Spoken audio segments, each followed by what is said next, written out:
Good morning class fifth. आज हम GK में चैप्टर 38 वंडरफुल प्लांट्स के बारे में पढ़ेंगे। ये क्वेश्चन आंसर्स के थ्रू आपको कुछ क्वेश्चन प्लांट्स के बारे में बताया गया, क्वेश्चंस किए गए हैं, उनके नाम आपको बताने होंगे इसमें। फर्स्ट देखिए, name a water plant which grow in the river Amazon has huge flat leave as big as 6 feet across. ये वाटर प्लांट है जो कि अमेजन रिवर में ज़्यादातर देखा जाता है। इसकी लीव्स जो होती हैं वो फ्लैट होती हैं और काफ़ी बड़ी होती हैं, अक्रॉस 6 फीट। इस प्लांट का नाम है giant water lily. Now next is name the fastest growing plant in the world. जो सबसे जल्दी उगता है पौधा, क्या नाम है उसका? Bamboo. Next, the name the world's tallest tree found in the USA. Tallest tree बताना है आपको जो यूएसए में पाया जाता है। ये है gigantic coast redwood tree. Next, name the tree grown straight out of the trunk और branches and not from twigs. ये स्ट्रेट आउट ट्री जिसका ट्रंक होता है और इसकी ब्रांचेस जो होती हैं वो इधर उधर नहीं फैली होती। कौन सा ट्री है ये? मलयाल custard apple tree. Next is name the strangest looking tree in the world which is found in yemen। Yemen में पाया जाने वाला ये स्ट्रेंज लुकिंग ट्री होता है, क्या नाम है इसका? Dragon blood tree. Dragon blood tree होता है ये। आप अपने बुक्स में देखेंगे तो इन ट्रीज की पिक्चर्स भी आपको दिखाई देंगी बच्चों। Now next is name the amazing world's wonder of the world of plant found in South Africa. Amazing wonder plant है ये जो अफ्रीका में पाया जाता है, साउथ अफ्रीका में। कंपास प्लांट नाम है इसका, compass plant. Now next is name the biggest flower in the world which has no leaves और stem. It also smell like rotten meat. ये एक प्लांट है जो बहुत ही बड़ा फ्लावर होता है। इसमें बहुत ही बड़ा फ्लावर होता है, ऐसा फ्लावर जिसपे ना तो लीव्स होती है ना ही स्ट्रीम्स होती हैं, और ये ऐसा स्मेल करता है जैसे रोटन मीट होता है, ऐसा स्मेल करता है ये।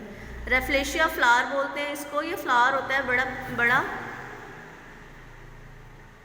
Next question is name the plant whose leaves look like a pebbles some animal doesn't eat them. ये प्लांट ऐसा है जो कि पिबल्स यानी पत्थरों की तरह दिखाई देता है, जिसकी वजह से इसे जानवर खाते नहीं हैं। ये है living stone.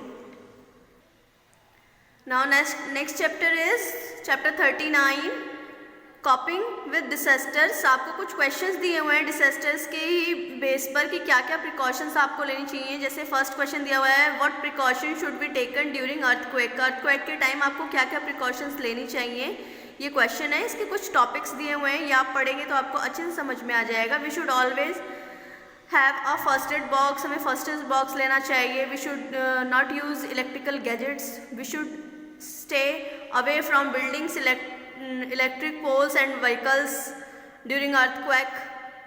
If we get trapped into house or any building, we should move away from the window or from heavy object that may shutter और fall.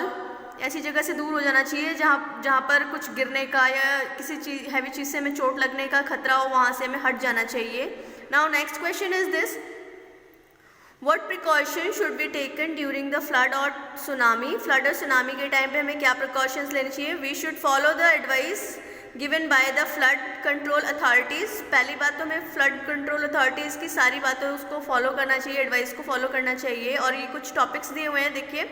If there is flood in the area we should disconnect all the electrical gadgets at the home so that the danger of shock can be reduce. We should try to move to a higher ground. We should keep an emergency kit with us in which we should have a battery operate a radio, torch, first aid kits, emergency food, water, some money, etc. ये सारी चीज़ें अपने साथ में रखनी चाहिए। Now next question is this, which precaution should be taken while cyclone, cyclone के time हमें क्या प्रिकॉशंस लेनी चाहिए, तो इसमें कुछ पॉइंट्स दिए हुए हैं, देखिए। We should keep an emergency kit ready, we should turn off the gas and switch off electrical appliances immediately while the cyclone hits, we should close the doors and windows securely, we should trim the dead and weak branches of the tree situated near the house। ये सारी चीज़ें हमें करनी चाहिए। कॉपिंग with डिसेस्टर्स, यानी जो आपदा आती है, ऐसी आपातकालीन आपदाएं जो आती हैं, इनसे बचने के लिए हम ये सारी प्रिकॉशंस करनी चाहिए और आपको इस चैप्टर को एज इट इज़ अपनी कॉपी में करना है। Thank you class.